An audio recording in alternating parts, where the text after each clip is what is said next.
Senhoras, senhores, queridas irmãs, queridos irmãos espíritas, jovens, caras amigas e amigos que nos acompanham pela Web TV Mansão do Caminho e por outros veículos da internet, nossos votos de muita paz.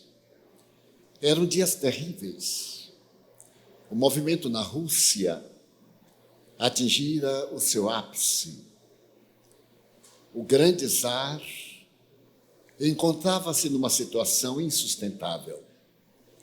Naquele 1917, houve a Revolução Socialista. Mas entre os grandes momentos, a Rússia também se destacava pelas suas pesquisas psicológicas. Gurdjieff havia atingido a plenitude. Esse homem especial havia apresentado uma proposta denominada o caminho do meio. Era inevitável que a psicanálise freudiana e o behaviorismo disputassem primazia no coração dos indivíduos. Mas a situação calamitosa da grande mãe russa fez que o eminente psicólogo solicitasse ao rei um salvo-conduto para que ele pudesse viajar com um grupo de pessoas interessadas na solução do problema humano. E é claro que logrou essa permissão.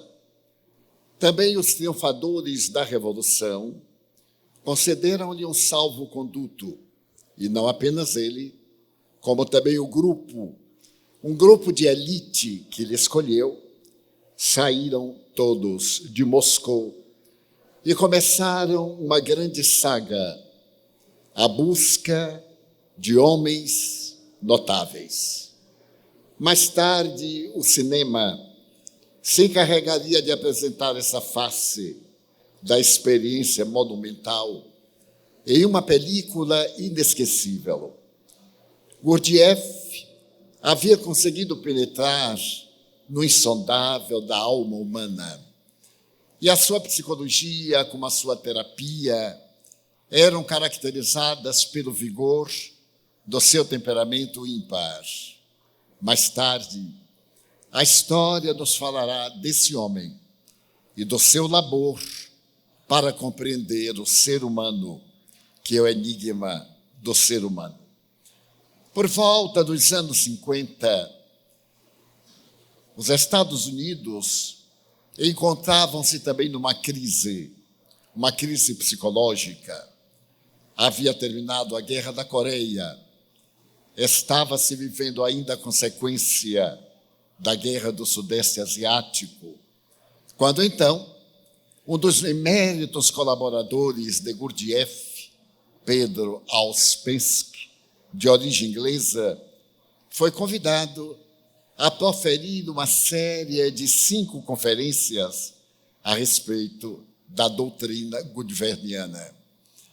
Mais tarde haveria uma síntese desse trabalho monumental de Ouspensky em torno do mestre ainda desconhecido no Ocidente. E é exatamente baseado nos apontamentos de Gurdjieff, traduzidos por Ouspensky, que nós iremos observar o homem de bem. Antes deles, Allan Kardec, numa página de literatura brilhante, descreve em O Evangelho segundo o Espiritismo, o homem de bem. Dentre aquilo que eu já tive a ocasião de reflexionar, considero a mais bela página filosófica, de lógica e de ética que jamais li. Esse homem de bem faz recordar o pensamento do apóstolo Paulo em Coríntios, quando se refere à ação da caridade, modernamente traduzido como o amor. porque vai em busca daquele ser que é bom, que tem paz, que é nobre, que renuncia a tudo, que recomeça a mesma experiência 100 vezes, com o entusiasmo da primeira vez, o que nos leva à ideia de Kipling, no seu extraordinário Se és capaz de manter o bom ânimo quando todos já o perderam, se és capaz. E então essa página que eleva a ideia de Kipling a ser homenageado pelo Prêmio Nobel de Literatura, fala-nos também da página O Homem de Bem. E para podermos reflexionar o homem de bem e a saúde integral, eu me permiti fazer uma análise do pensamento de Ouspensky, que procura apresentar a criatura humana, do ponto de vista psicológico, como portadora de 5 características especiais. Todo ser humano tem-nas. A primeira característica de uma criatura inteligente é a personalidade. A personalidade é uma característica transitória do ser humano. E a palavra tem origem grega, persona, que significa, como sabemos, máscara. Era a máscara que os atores colocavam no teatro para poder representar as mensagens de que se faziam objeto. A personalidade é uma característica de natureza subjetiva que se torna uma realidade formal em nossa sociedade. É a nossa aparência. Aliás, em um pequeno grande livro está exarado: eu não lhe digo quem sou, porque você não me receberia. Se cada um de nós se apresentasse exatamente como é, ninguém nos receberia, porque nós temos uma necessidade de natureza arquetípica pelo bom, pelo belo, pelo nobre. E desde que não hayamos alcançado esses valores, nós formulamos emocionalmente e procuramos apresentar-nos na sociedade com essas características que também defluem da educação. Todos nós, portanto, apresentamos uma personalidade. E foi essa persona que deu lugar ao outro vocábulo, personagem. Então, cada um de nós é personagem do teatro da vida, o que levou um grande teatrólogo a dizer que a vida imita a arte, ou a arte imita a vida. A nossa personalidade é uma característica muito peculiar, e é graças a ela que nós nos apaixonamos, porque é aquilo que nós vemos, é aquilo que sentimos de imediato, ou é aquela mensagem que o outro indivíduo nos projeta, gostaria de ser visto dentro daquele padrão. E muitas vezes, no contato comum, a pessoa não corresponde a essa imagem. E nós costumamos dizer: decepcionei-me. Então eu preferiria utilizar de um verbete bem peculiar do momento. Toda vez que encontramos a verdade, nós nos decepcionamos com a ilusão. É óbvio. Então não é propriamente uma decepção com o outro, é um desengano com a nossa má observação. Todos nós aqui não somos o que apresentamos. E isso tem levado até na política a uma situação muito curiosa. Antes dizia-se: ele é o governador, é o presidente da República, é senador, é o presidente do Centro Espírita. Agora, todos dizemos estou, porque é transitório. É, portanto, uma questão de posição social, governamental ou sociológica. E isso é muito interessante, porque nós vemos, às vezes, e agora com a comunicação virtual, no Instagram, no Face, o desfile de personalidades. Eu conheço, por exemplo, pessoas que têm graves problemas, mas no momento em que eu vou olhar no Face ou em outro veículo qualquer, parece-me um ser transcendente, recém-chegado de Shangri-La, cheio de felicidade, de sorrisos. E eu verifico, no contato mais íntimo, que aquilo é uma farsa. É o personagem que está no lugar do self. É, portanto, o ego exaltado, o ego que gostaria de ser e ainda não conseguiu. É uma característica. Segundo Ouspensky, nós temos uma segunda característica, que é o conhecimento.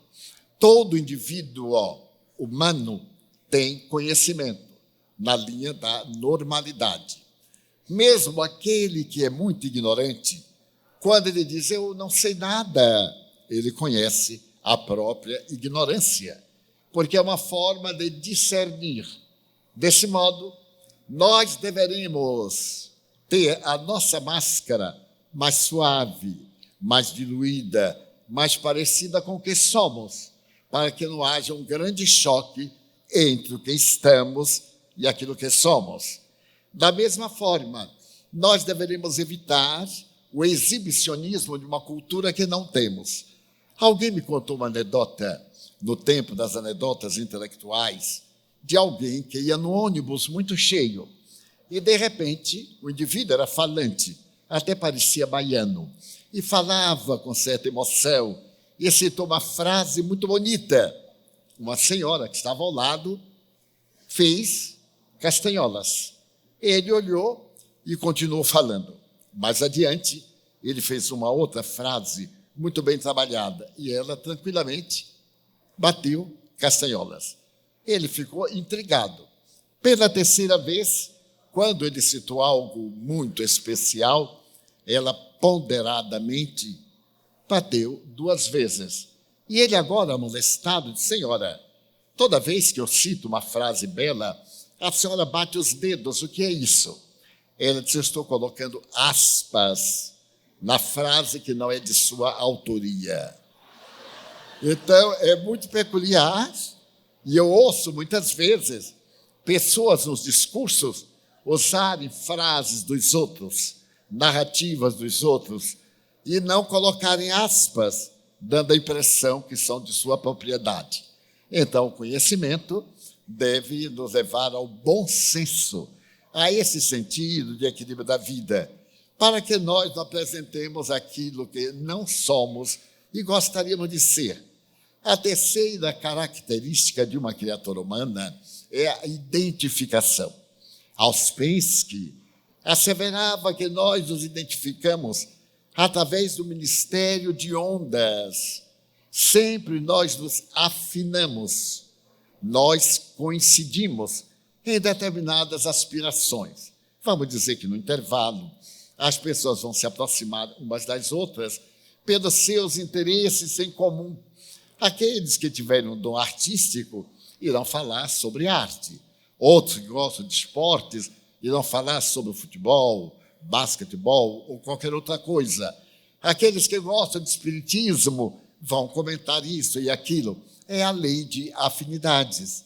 Então, todos nós estamos movimentando-nos nesta questão de identidade. A quarta característica de uma criatura humana é a consciência. E a consciência é algo muito profundo em psicologia. Foi uma das definições, penso, mais difíceis de ser elaborada. E me recordo que o grande psiquiatra suíço Carl Gustav Jung narra que certo dia, pelos anos 50 do século passado, ele sentiu uma estranha peculiaridade. Teve a sensação, ipsis verbis, de que uma mão poderosa segurou pelo cogote e o levou à máquina datilográfica. E ele começou a escrever ao impulso daquela força que o constrangia. 3 dias após, trabalhando quase que ininterruptamente, ele concluiu um pequeno, grande livro, que se chama Resposta a Jó. É uma análise psicológica desse arquétipo da Bíblia. Aquele personagem Jó, que era muito rico, e a esposa lhe falou que ele deveria acumular mais, e o demônio tinha muita inveja. Era no tempo que o demônio convivia mais conosco do que Deus. E um dia o demônio disse a Deus: pois é, Jó não te ama. Ele te tapeia, te ilude. Toma o que ele tem e tu verás que ele, afinal de contas, é um rebelde. E Deus lhe toma tudo, os escravos, os bens, os poderes, e ele fica na miséria, mas não se rebela. A esposa faz de tudo para que ele reclame desse Deus potente, mas inconsciente. E ele permanece fiel. Deus, em gratidão, devolve-lhe tudo. A análise apresentada por Jung a respeito abre um pequeno espaço para uma definição de consciência, que a mim, que não sou psicólogo, sou apenas um curioso, muito me satisfez. Jung define que o momento da nossa consciência é aquele no qual o nosso ego toma conhecimento dos conteúdos psíquicos. Isto é o momento em que nós temos um tipo de insight. Eu me recordo que, certa feita, eu tive um insight, mas era tão peculiar que quando eu era criança, o que não faz muito tempo, eu estudava, e nessa ocasião nós costumávamos orar na sala de aula, cantar o hino nacional, o hino à bandeira e etc. E eu ficava deslumbrado com o Brasil, essas matas verdes, etc. E eu adorava e pensava que o Brasil tinha muito repolho, tinha muita salsa, até o dia, já adulto, que eu tive um insight e me dei conta que a pronúncia que estava errada. Eu pronunciava com uma abertura que não se justificava e não eram verduras, eram matas verdes, coloridas. E eu pensava que eram matas de vegetais, de verduras, e foi um desastre. Então, o estado de consciência é quando o ego toma conhecimento das nossas reflexões profundas. Por exemplo, todos nós temos uma ideia do que podemos fazer. E muitas vezes fazemos o que podemos, mas não devemos. Outras vezes, nós fazemos o que devemos, mas não podemos. E criamos problemas. Esta é uma questão consciencial. Fazer, por exemplo, uma viagem dentro dos meus recursos, das minhas possibilidades. Todo mundo tem direito a férias, mas nem todos podem viajar. E muitas pessoas, inconscientemente, fazem empréstimos, tomam importâncias vultosas, viajam, desfrutam, mas têm que pagar. E quando retornam, começam a grande façanha de pagar com juros aquilo que já fruiu e não resolveu o seu problema.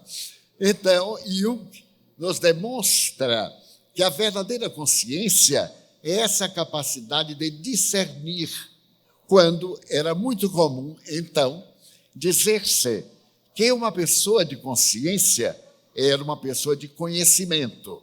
Eu sou de uma cidade do interior do estado da Bahia, e havia as pessoas ricas, a classe média, e nós outros, os mais pobres. E então nós achávamos, por exemplo, que um dos homens mais afortunados da cidade era um homem de consciência. Meu pai, uma figura modesta, me dizia assim: meu filho, você siga os passos do doutor fulano de tal.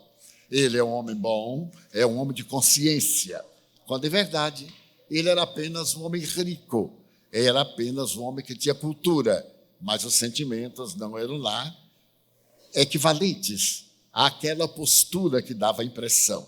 Nós vemos, por exemplo, os carrascos nazistas eram portadores de grandes conhecimentos. O Dr. Mortis era uma cultura imensa, no entanto, era um psicopata. Não tinha o menor sentido de consciência. Mas quando nós falamos a respeito de consciência, de imediato, nos advém uma pergunta: todos nós temos consciência? Sem dúvida, é óbvio, porém, em faixas diferenciadas. Por fim, a quinta característica da criatura humana, a individualidade. A individualidade é aquilo que nós somos, a soma das experiências reencarnacionistas, o eu profundo, esse ser espiritual que nós somos e que em cada reencarnação, de acordo com os nossos atos pregressos, assumimos um personagem, temos uma personalidade, cultivamos uma aparência, até mesmo para o triunfo, para a nossa luta, para a nossa evolução. Então, eu vou deter um pouco no estudo da consciência.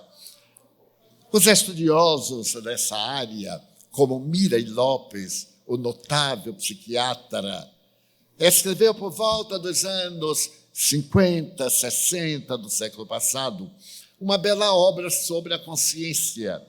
E ele estabeleceu que existem níveis de consciência. Nós podemos observar muito bem se contarmos uma história a 5 pessoas. Cada uma entenderá dentro do seu nível de percepção, de conhecimento, de motividade, de sentimento. Daí nós vemos muitas vezes nos tribunais o indivíduo que cometeu um crime, ao ser apresentado pelas testemunhas, cada uma faz não como o fato aconteceu, mas como a pessoa percebeu. E às vezes inocenta alguém que a nós outros nos parece digno do cárcere, por causa dos diferentes níveis de consciência. Então, foram divididas essas expressões de consciência em vários níveis. Nós temos o primeiro nível, a consciência de sono sem sonho. É muito curioso este nível de consciência de sono sem sonhos. Nós vamos até mesmo encontrar em Platão, no mito da caverna, que é talvez uma das belas páginas platônicas interpretadas pela psicologia sob vários ângulos, desde a visão reencarnacionista até a da consciência. Essa visão de consciência de sono sem sonho é o estágio evolutivo primário da criatura humana. Todos nós já passamos, alguns ainda estamos. É essa consciência egóica. A pessoa se utiliza sempre da primeira pessoa. O eu, o meu, o sou, são de maneira prevalecente. É curioso, na minha família, eu tenho um irmão, hoje desencarnado, que era o tipo do egotista. Ele era tão egoísta que havia chegado ao clímax do egotismo. Tudo dele era melhor do que os outros, do pé ao cabelo, da fala à manifestação comum dos diálogos. Eu era muito criança, ele é mais velho, e eu ficava admirado, era meu rei, ele era meu biótipo, porque ele era tão formidável, tão presunçoso, tão aparente, que eu achava que isso é felicidade. Era talvez o meu modelo até os 8 anos, 9, quando eu comecei a perceber as diferenças entre aquele egoísmo doentio e a realidade que ele era. Era uma consciência de sono. A maioria desses indivíduos somente pensa em si. Vamos ver entre os espíritas. Será que há uma consciência de sono sem sonho? Bem, em nossa instituição, onde eu morejo há 70 e poucos anos, nós encontramos pessoas que frequentam e sentam na mesma cadeira há 30 anos e são donos da cadeira. Certo dia eu estava dialogando com um visitante e alguém chegou e sentou-se. E o proprietário da cadeira chegou depois e disse, por favor, esse lugar é meu. E a pessoa disse, desculpe, eu não sabia. É, porque eu me sento aqui há tantos anos. Era a herança da religião anterior, que tinha sua cadeirinha como fada para ajoelhar, tinha um nome escrito. Eu também tive isso quando eu era daquela religião. Então a pessoa constrangida pediu desculpa, mas o proprietário foi veemente, este lugar aqui é meu. Eu então, baianamente, disse assim, não é não, meu bem. Aqui ninguém tem lugar. Só há um lugar que um dia é nosso, 7 palmos abaixo da terra. Ou naquele quadradinho estreito que fica no ar, a carneira. Marivaldo, eu me sento aqui, mas não é seu, é da instituição. Mas eu digo também, você não é sócio, nós não temos sócios para não ter proprietários, então aqui é de todos nós. O senhor pode sentar, a pessoa senta ao lado, vai ouvir da mesma forma. Mas ela ficou tão contrariada, e eu achei aquilo excelente, porque ia mudar o ouvido, talvez agora a doutrina entrasse com o ouvido noutra posição. Muito curioso. Outro detalhe que eu noto entre os simpatizantes do Espiritismo, alguns, é que chegam até nós, apertam, eu quero tomar um pouquinho das suas forças. Eu tenho 70 anos de vida pública, só encontrei uma pessoa que disse, olha, Divaldo, eu vou te dar um abraço para te transmitir as minhas forças, porque nessa idade, 92 anos, eu necessito de forças também. E às vezes eu termino a palestra, estou um tanto cansado, porque chego 2 horas antes, fico depois, e ainda chega assim, vem cá, eu vou espremer o limão, ainda me chama de limão, para tirar as últimas gotas. E eu fico olhando aquele indivíduo de consciência de sono, sem sonho, e acho graça. Eu digo, pois não, vamos lá, leve o que puder, e lhe dou até as energias. E até na hora, às vezes, dá certo, na hora eu me sinto bem, porque é tão bom dar. Eu digo, toma lá um pouco de suor, porque nem todo lugar no Piauí tem ar refrigerado como aqui. E muitas vezes eu já falei aqui, há muitos anos, eu venho ao Piauí desde 1959. Muita gente não era nascida e eu já estava na estrada da doutrina espírita. Mas então é uma pessoa de consciência de sono sem sonho. E outros adoram tomar passes, mas não se lembram de aplicar passes. Às vezes eu digo a frequentadores, está na hora de você fazer um cursinho de passes. Mas, Divaldo, será que eu tenho condições? E, oportunamente, eu estava conversando com Chico Xavier e narrei-lhe uma experiência. Nós ambos tínhamos um amigo que era um tanto atarantado, meio perturbado, mas o tratávamos muito bem, era nosso amigo. E um dia ele me disse, Divaldo, eu agora sou o passista de Chico Xavier. Eu digo, mas que bom, meus parabéns. Eu digo, o que terá acontecido ao pobre do Chico? Ele disse, pois é, eu vi e o Chico então me pediu um passe. Eu disse, meu Deus, o que é que eu faço? Me pediu um passe. E eu apliquei o passe. E o Chico falou que estava melhor. Eu disse, o que terá acontecido? Que correria para o doutor Bezerra de Menezes e Emmanuel para livrar Chico dos fluidos dessa criatura? E então eu comentei ao Chico. Eu digo, olha, Chico, fulano me falou que agora é o seu passista. E o Chico, que era a generosidade de pessoa, sorriu e disse, é verdade, Divaldo. Há poucos dias ele veio como de hábito e disse, Chico, você me aplica um passe? Eu disse, meu filho, hoje eu não estou nada bem. Eu gostaria mesmo que você aplicasse em mim. Eu disse, ele estava bem, Chico? Não, não estava.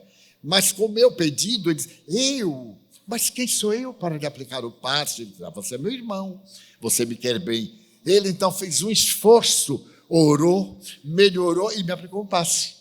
Então eu encontrei a técnica de ele começar a dar passe e o elegi meu passista. Então ele agora está fazendo um grande esforço. Então são essas coisas que demonstram a consciência de sono sem sonho. Mas a lei é de progresso e esse progresso é inevitável. Nós evoluímos através das várias reencarnações. E se nós estamos hoje na consciência de sono, sem sonhos, é provável que amanhã despertemos já um pouco melhores, ou numa próxima encarnação, como afirmava Buda, quem não aprende em 3 minutos, em 3 horas, em 3 dias, em 3 meses, em 3 anos, aprende na 3ª reencarnação. Ele era muito otimista. Então, nós agora estamos no 2º nível de consciência, a consciência de sono, com sonhos. A pessoa é egoísta, mas de vez em quando ela tem assim um insight de bondade. Por exemplo, quem é espírita já colabora no passe, já arruma as cadeiras na sala doutrinária, já se oferece para varrer o salão, porque tudo isso nós, espíritas, encontramos, porque alguém fez. Agora, bem poucos de nós nos oferecemos para fazê-lo.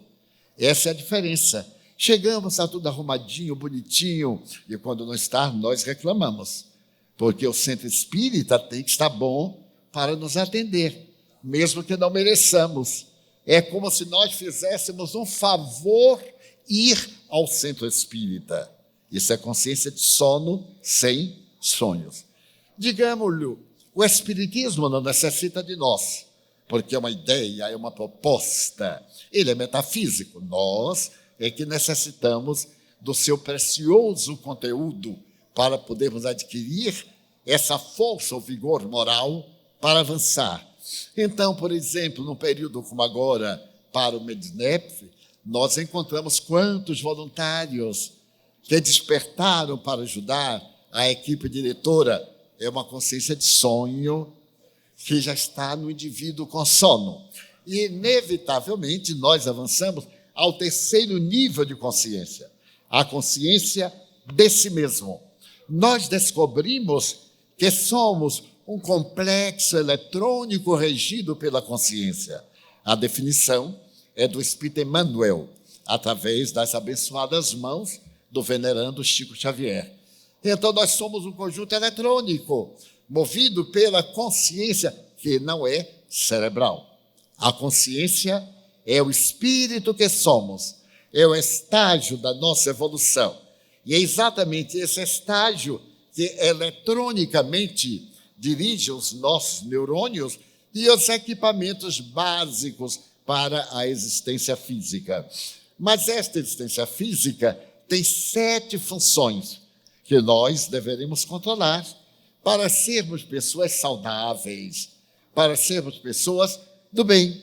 A primeira função da nossa consciência, a consciência de nós próprios, é a função intelectiva. Nós temos o dever de desenvolver a inteligência. É um dever que nos cabe. Permita-me narrar uma coisa curiosa. Quando eu era muito jovem, que fui ler o Livro dos Espíritos, ao abri-lo, havia uma palavra, prolegômenos, e eu não sabia o que era a palavra. Então eu digo, meu Deus, que serão esses prolegômenos? E o espírito que me sugerira ler o livro de Allan Kardec era Manuel Viana de Carvalho, um grande cearense de Icó, desencarnado. Ele se tornou muito meu amigo. E então ele me acompanha muito, procura me ajudar. Ele disse, Divaldo, tu és médium, mas não és espírita. Isso por volta de 1945. Tu lês, tens que ler. Mas eu não encontrava livros na cidade que eu morava. Com muita dificuldade eu consegui encontrar o Livro dos Espíritos. E achei o livro até um pouquinho antipático, enorme, porque livro lido engorda. Livro não lido fica magro na estante. E aquele tinha papeizinhos, tinha pontas dobradas, que, aliás, é muita falta de ética dobrar a página do livro. Então, quando eu achei que vi prolegômenos, eu perguntei ao Viana, o que são prolegômenos? E ele me disse, Divaldo, o Espiritismo é uma doutrina muito simples, nobre, mas também uma doutrina de cultura. Compra um dicionário e vê o que são prolegômenos. Eu era funcionário público, ganhava muito bem. Então, eu economizei no lanche e comprei o dicionário. Levei para casa e, quando eu fui olhar, não tinha. Eu disse, mas Viana, não tem a palavra.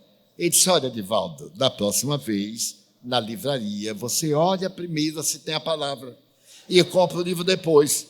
Mais 3 meses de abstinência de lanche. Eu comprei um dicionário de Jaime Seguier, que era um dicionário muito completo. Aí eu fiquei sabendo que eram prolegômenos. E ele disse, veja bem, é uma doutrina de cultura, desenvolver o intelecto. Esses pormenores, esse prefácio, essa introdução, que são os prolegômenos, nós vamos aprendendo. Então, nós temos o dever de desenvolver a inteligência. A minha mãe era analfabeta, e eu lia para que ela pudesse compreender a doutrina. Ficava à tarde, lá na sua casa, na Mansão do Caminho, lia para ela. E certo dia, eu estava lendo uma página de um espírito amigo e notei que minha mãe ficou um tanto embaraçada. Eu falei assim, a nostalgia. E ela dizia, o que é nostalgia, meu filho? É uma palavra incomum. Aí eu fui explicar-lhe. E a tradução do Dr. Guion é muito bela, ele era um grande intelectual. Eu então passei a ler o livro, mais ou menos em linguagem popular. Eu ia traduzindo, e aí nós nos demos muito isso, porque eram nostalgias e tal. E ela se foi desenvolvendo intelectualmente. Em doutrina espírita, ela ganhava para mim. E às vezes eu me arrependi de tê-la conduzido ao espiritismo, porque eu tinha que proceder, mas com uma exigência, qualquer coisinha, ela dizia assim, você não é espírita? E eu dizia assim, que grande mal eu fiz à minha mãe, hein? E a mim mesmo, porque era a minha corretora oficial. Muito bem. Então, a inteligência, esse nível intelectivo, nós temos que desenvolver boas conversações, diálogos edificantes, evitar as anedotas chulas, vulgares, procurar enriquecer a nossa mente de paisagens iridescentes, cheias de beleza, porque aonde está o tesouro, aí se encontra o coração. E a nossa verbalização vai traduzir o que temos no mundo interior e vamos atrair entidades semelhantes aos nossos diálogos. Então, a primeira função do nível de consciência é intelectivo. A segunda função é emocional. Nós temos que educar a emoção para ser um homem de bem, uma mulher saudável e estarmos muito bem na nova era que já se anuncia. A emoção é muito curiosa. Eu encontro pessoas que me dizem assim, eu não sinto nada, sou frio, para mim tudo é indiferente. E eu catalogo como uma pessoa meio esquizofrênica, quando não é total. E outros me dizem, mas Divaldo, eu sou tão emotivo que você não imagina. E eu diagnostico também que é desequilibrado. É muito difícil achar o que Gurdjieff propunha, o caminho do meio, nem tanto ao mar, nem tanto à terra. Eu narro sempre uma história que a mim muito me agrada, de uma amiga excessivamente emocional. Certo dia, desencarnou o marido de uma amiga comum, minha e dela. E a amiga estava no cemitério, lá numa capela, e cada pessoa que chegava, ela tinha que narrar, ela deveria narrar de que morreu o marido, porque nós somos um pouco sádicos. Nós vamos visitar alguém que está pranteando o seu desencarnado e perguntamos de que morreu. Aí a pessoa conta aquela história e sofre, mas nós estamos indiferentes, mas parece que é bom tom. Aí chega outro, meus pêsames, ou minha solidariedade, mas de que morreu? E eu vivo termina morrendo também, de tanto contar a história. Então essa senhora viúva telefonou para nossa amiga, que é espírita, e disse, venha me ajudar, venha trazer alguma palavra de conforto. E a minha amiga já começou a chorar de emoção. Tomou banho chorando, vestiu-se chorando, pegou o carro chorando, chegou ao cemitério chorando, correu à capela, entrou chorando, debruçou-se no caixão e chorou largamente. Depois de alguns minutos, ela cansou de chorar, levantou a vista e olhou e disse, eu não conheço ninguém aqui. Olhou para a cara do morto, não era o dela. Ela então saiu e notou que havia várias capelas e numa delas estava lá o nome do morto. Ela entrou.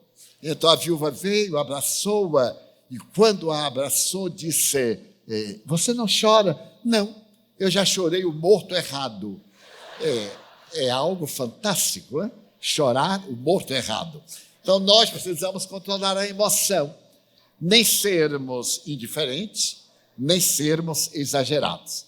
A terceira característica que nós vamos encontrar aí é muito curiosa, é do nosso instinto. Essa herança atávica que nós temos dos primórdios do movimento, desde os vírus. Então o instinto está em nós e nos impregna tanto que é curioso como o instinto predomina. Nós chegamos a dizer, eu reagi por instinto. É comum nós reagirmos ao invés de agirmos.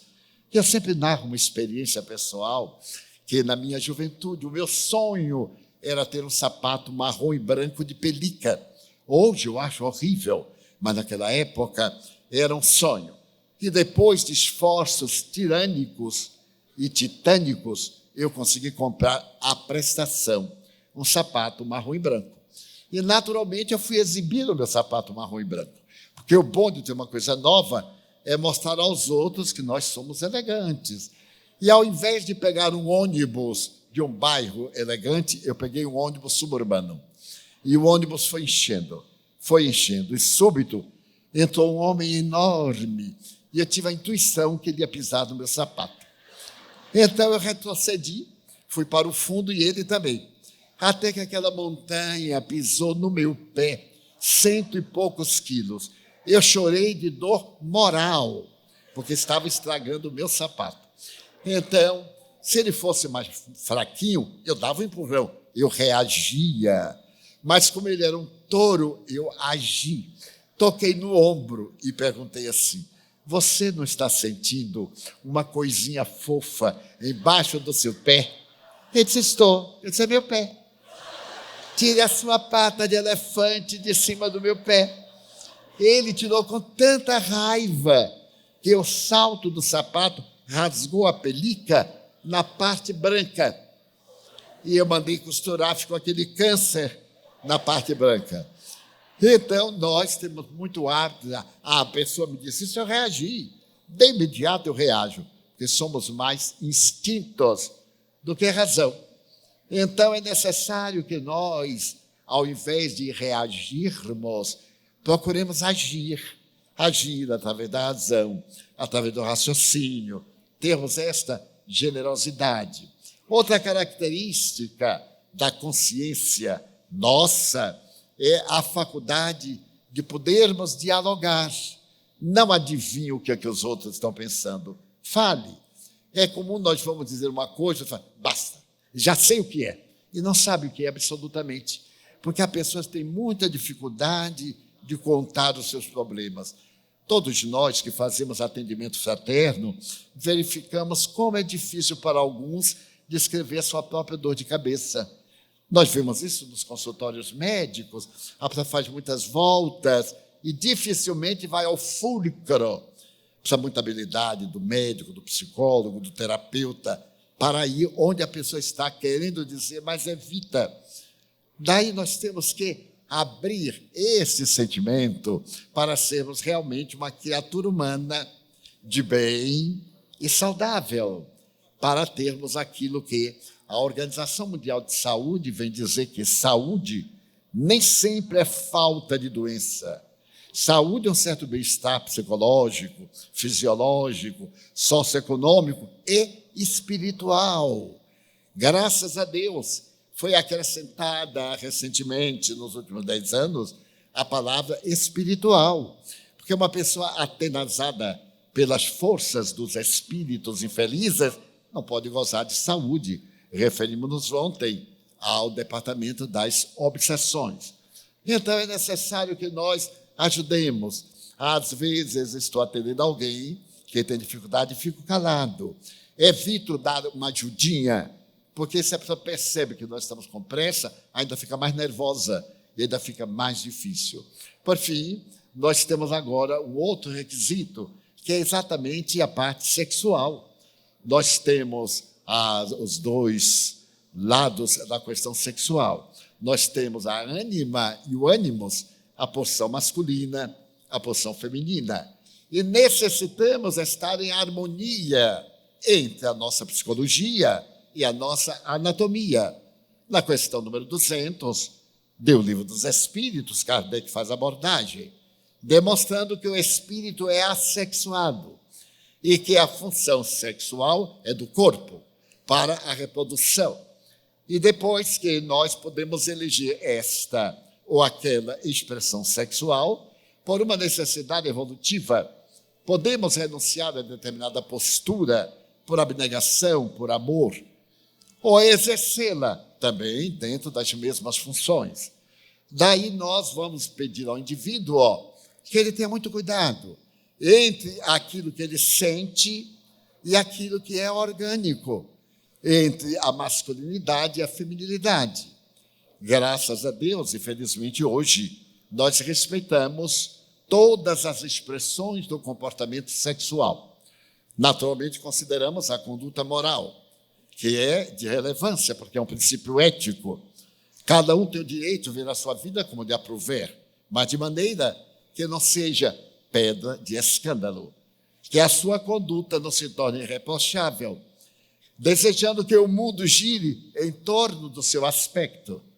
Daí, nós podemos ver que há uma imensa gama de expressões para a vida sexual do indivíduo, desde o hétero, o homo, o bissexualismo ou aquela atitude assexuada, em que o indivíduo tem a aparelhagem fisiológica, mas não tem aptidão e passa muito bem. É uma questão também mental, moral. Herança do ontem, do nosso comportamento na área da sexualidade.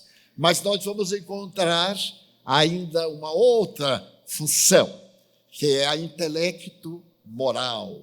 Desenvolver a inteligência pelo ideal de servir. Porque nós vemos hoje as correrias para fazer o mestrado, o doutorado, para conseguir títulos, para ganhar dinheiro, a profissão mais rendosa.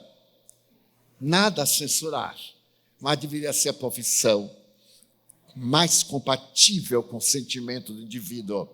Eu vejo nos nossos alunos, nós temos a escola fundamental, o curso médio, como já havia o interesse de procurar a profissão mais rendosa. É necessário que nós façamos o desenvolvimento intelectual de natureza transcendente. De que forma eu poderei ser mais útil? Por fim, a nossa questão moral superior.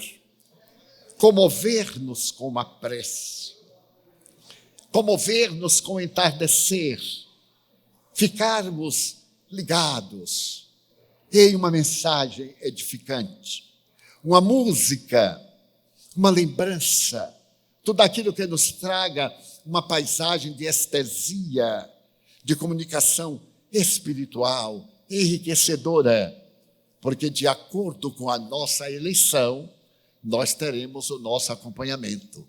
Então nós temos aí a consciência, mas falta ainda um nível, a consciência cósmica. Se eu tenho consciência das minhas faculdades, que eu devo controlar, que eu deverei colocar de maneira que me seja útil cada uma delas, é perfeitamente justo que eu tenha uma consciência de solidariedade, que a minha vida não vá para o vazio existencial, que eu não viva, como se costuma dizer, vegetando, que seja necessária a abnegação. E, nesse sentido, a doutrina espírita preenche o grande vazio existencial, porque nós somos essa proposta da evolução. E podemos observar que a doença, o transtorno, ao invés de ser uma punição, como se costuma dizer, está pagando, está resgatando. Primeiro, ter a ideia de que Deus não é um cobrador de impostos. Deus não é um personagem do panteão da nossa imaginação. Deus é a inteligência suprema, a causa primeira de todas as coisas, como o definiram os Espíritos na questão número 1 da obra básica, o Livro dos Espíritos. Então, esse Deus todo amor não nos castiga, não nos perdoa. Ai, meu Deus, perdoe-me. Isto é, passe um pano, limpe a falta. Não, não. Deus nos ama sempre. Nunca ele fica magoado conosco para nos perdoar depois, porque o perdão implica em um sentimento de antagonismo anterior. E Deus nos ama em qualquer e em toda circunstância. Por esta razão, as entidades venerandas retornaram na condição de um consolador, para nos despertar para a realidade do ser que somos, não da pessoa que estamos, dos nossos objetivos essenciais, que estão sintetizados na lei de amor. Esta lei, muito bem estudada pelos Espíritos, no 3º capítulo, ou na 3ª parte do Livro dos Espíritos, lei da qual Allan Kardec retira 10 leis morais, desde a lei do progresso à lei da destruição, desde a lei do trabalho à lei do repouso. É naturalmente um registro legal das leis que se encontram na vida. A mim me fascinam.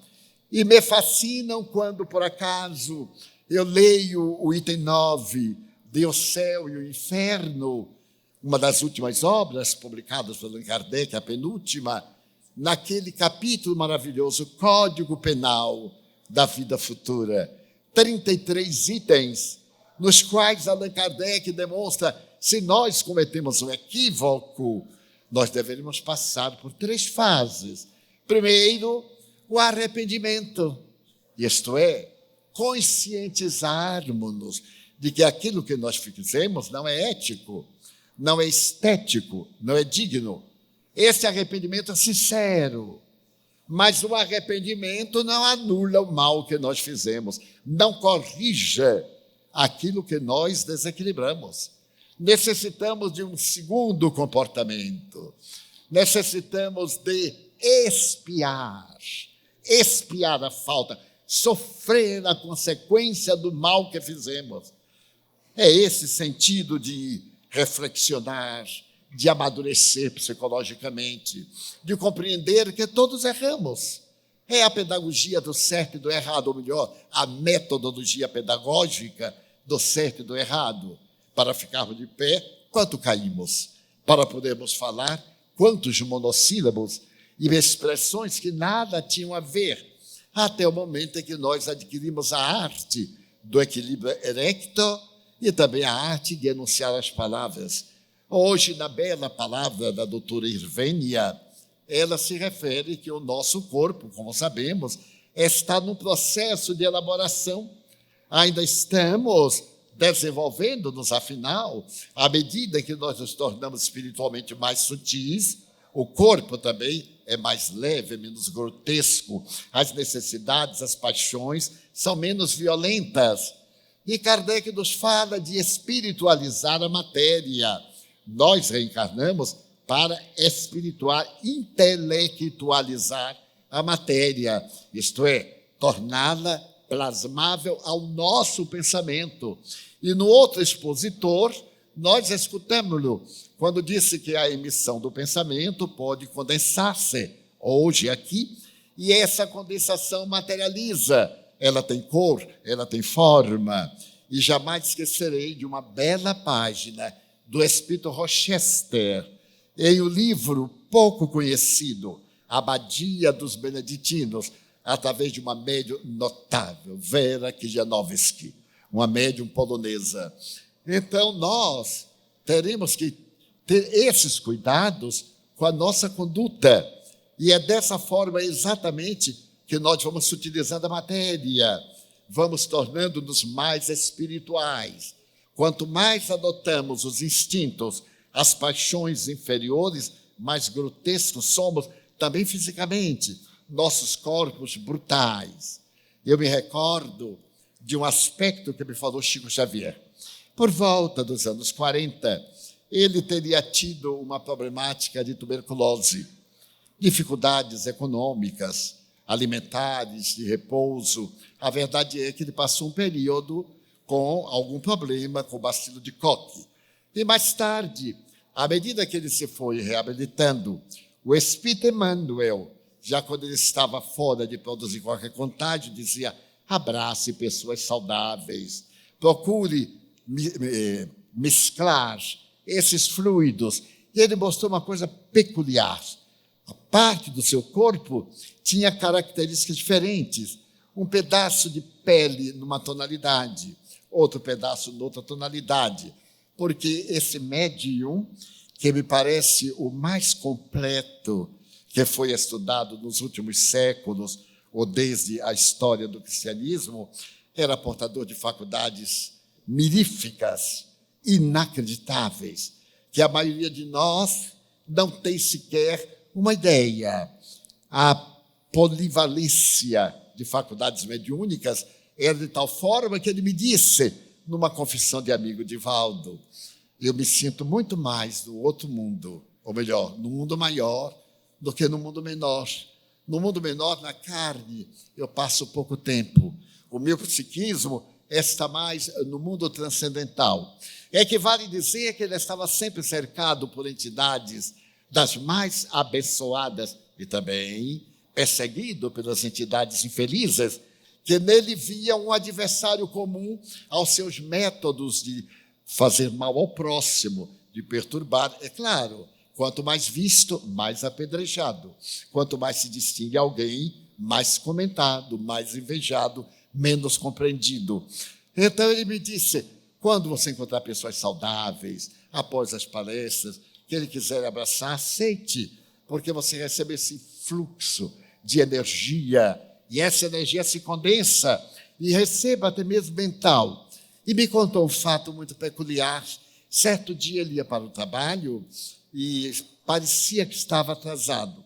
Caminhava um trecho, quando saiu de uma casa muito modesta, uma senhora com um pedaço de papel na mão, então, Chico, eu estive ontem na sessão e queria lhe pedir para que você me interpretasse aqui essa palavra. Ele estava muito apressado, titubeou um pouco, porque não queria chegar atrasado por causa do ponto, mas o seu amor era maior do que aquela inquietação. Ele veio, atendeu-a generosamente, e ela disse, Chico, foi o doutor Bezerra de Menezes que me passou essas medicações homeopáticas, mas eu estou numa situação lamentável, não posso comprá-las. E ele também deu-se conta que não tinha dinheiro para dar-lhe. Nesse instante do diálogo, doutor Bezerra apareceu e deu uma receita estranha. Pediu que ela cortasse a receita, o papelzinho, em 30 pedaços e fluidificasse a água, orasse diante de um copo com água e diariamente tomasse um pouquinho da água e engolisse um pedacinho do papel como se fosse uma drágia.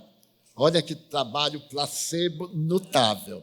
Dizia assim, aqui está a drágia, tomava, bebia água, que ela ia ficar bem. E Chico ficou muito feliz por proporcionar à senhora e saiu. Quando ele estava a regular distância, Emmanuel disse, olha para trás. E ele olhou. Dela, do plexo, do centro cardíaco solar, saía um jato de luz, que era o sentimento de gratidão, de amor, que o envolvia. Então ele se sentiu animado, e aquela energia generosa. Então ele correu, chegou à repartição, era afiliado. Portanto, ele poderia ter negado o bem por um dever exagerado, conseguiu fazer o bem e disse, era um bom mineiro, voltou para casa. E a mulher ficou boa, concluiu ele. Então, nós, através dos nossos pensamentos, dos nossos sentimentos dessa natureza, podemos alcançar essas energias fluídicas do auditório. O auditório ajuda muito o expositor, o artista. Aliás, o pai de Bibi Ferreira falava a respeito de indivíduos que compravam ingresso e iam para a primeira fila para desmontar o ator. Ele chamava essas pessoas de tirolesas. São pessoas que não riem, que não choram, que não participam.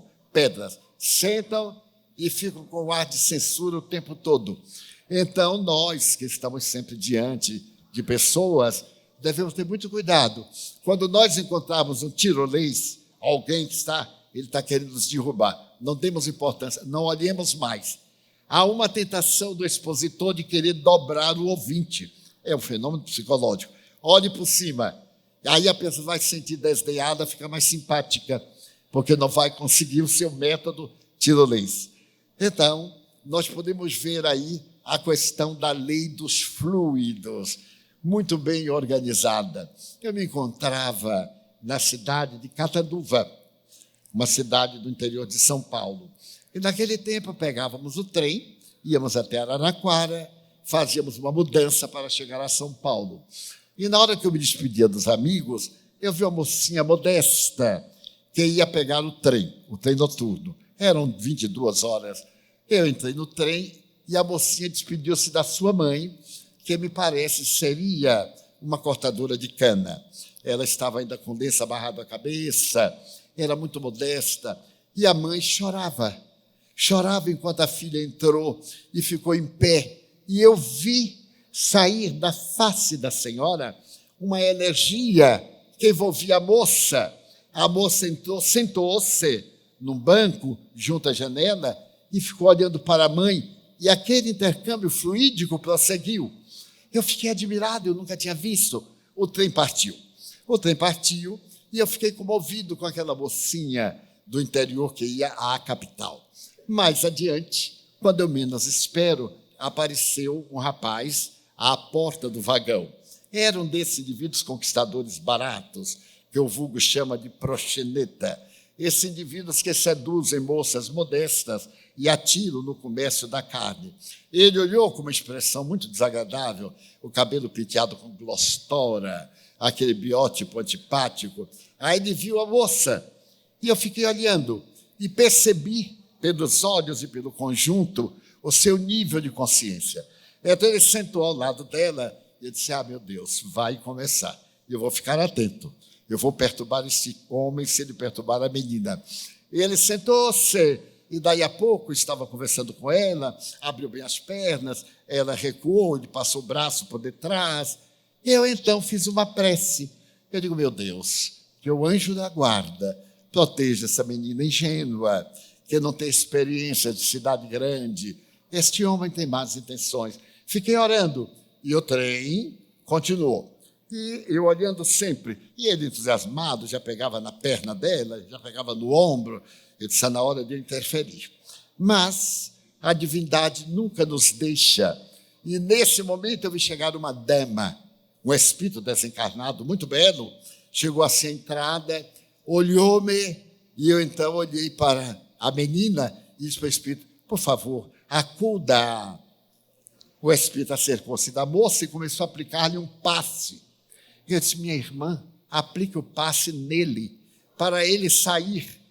Mas o espírito não me deu importância. Continuou aplicando a bioenergia na moça, aplicando, e ainda me deu um adeuzinho. Eu digo, meu Deus, falhamos. Mas daí a pouco, a moça sentiu qualquer coisa e vomitou. Vomitou em cima do cavalheiro bem vestido. Eu achei aquilo de uma beleza. Ele então levantou-se e começou a sacudir, naturalmente um vômito, assim pela madrugada, não é nada simpático.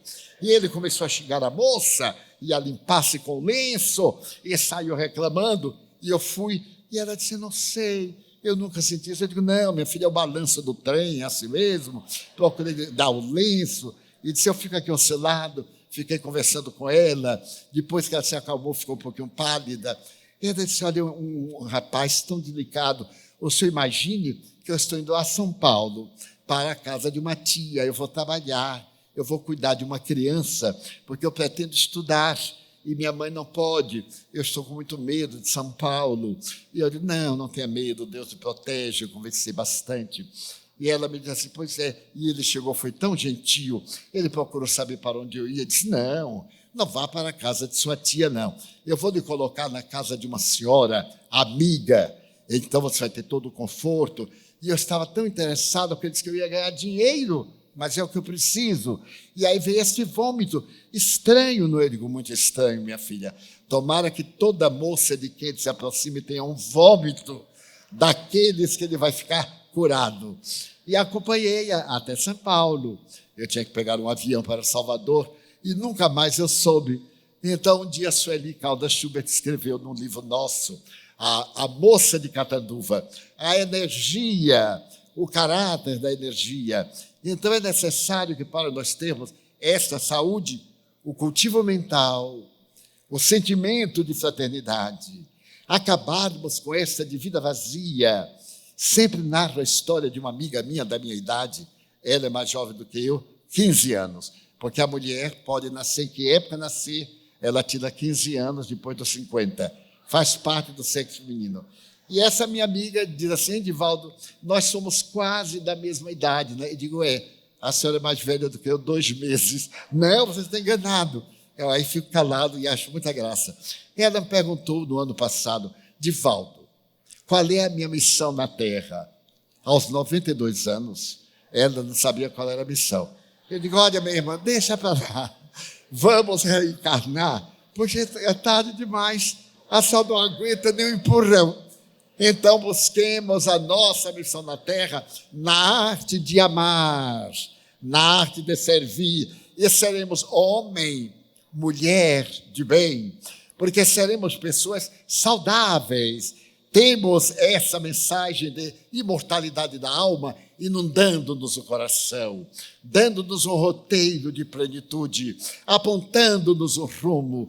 Deixemos para trás queixas, reclamações, essa maneira de estarmos sempre achando o lado negativo da vida. Há pessoas que têm uma ótica impressionante. Dizem-me, eu olho para a pessoa e logo vejo o lado errado, porque é o lado que a pessoa tem, é uma projeção, porque a pessoa conhece porque lhe é familiar. Na hora que nós tivermos valores éticos, virtudes, nós veremos no outro exatamente o que nos é familiar. Daí a proposta do homem de bem, ao tempo de Kardec, do homem e a mulher de bem, para nós lograrmos saúde, é essa proposta que a ciência espírita nos trouxe nesses 3 dias de Medinesp. Essa proposta para nós definirmos o sentido da vida. Qual é o significado da minha vida? Nós, às vezes, adotamos atitudes piegas e temos encontrado uma porção de atitudes piegas, desejando fazer parte do nosso movimento. O movimento espírita é saudável, é lógico, é feito de ternura, é feito de amor, é feito de consciência plena e total. Então, nós não necessitamos de fingir humildade. Jesus foi o biótipo mais humilde que o mundo conheceu. E, no entanto, as suas vestes resplandeciam. A nós nos cabe essa atitude de ter a vida cheia de ternura para ajudar e estarmos sempre diante da vida com uma contribuição ao alcance dos nossos sentimentos. Então, ao invés de reclamarmos, ao invés de examinarmos os conflitos existentes, procuremos o caminho do meio, o caminho gurdjieffiano, procuremos este fora da caridade, não há salvação. E digamos com júbilo, meu Deus, aqueles que se acercam da tua mensagem, invariavelmente é para pedir. Eu quero agradecer, quero dizer-te que eu amo a vida, que para mim é bela e é consentida. Muito obrigado, Senhor, por tudo que me deste, por tudo que me dás. Eu gostaria tanto, Senhor, de ser um sendal de estrelas, para que as noites da terra fossem belas. Mas na minha situação, eu faço a oração. Se eu não puder ser uma via láctea de estrelas, deixa-me ser um pirilampo na noite escura, iluminando a amargura de quem anda na solidão. Eu desejaria ser a chuva generosa que, tombando sobre a terra porosa, reverdecesse o chão. Mas se eu não conseguir, eu te quero pedir para ser um copo com água fria, para matar a sede, a agonia de alguém na desesperação.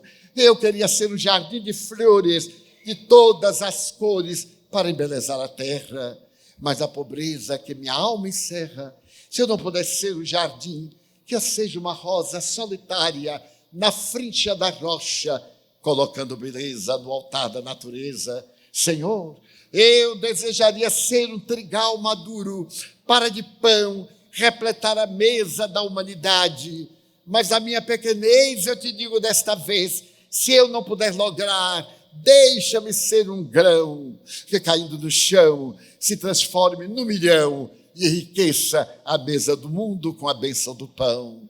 Senhor, eu desejaria ser uma árvore projetando sombra, ou ser alguém à sombra de uma árvore no caminho, para quando passasse alguém de mansinho, eu lhe perguntar: quem és?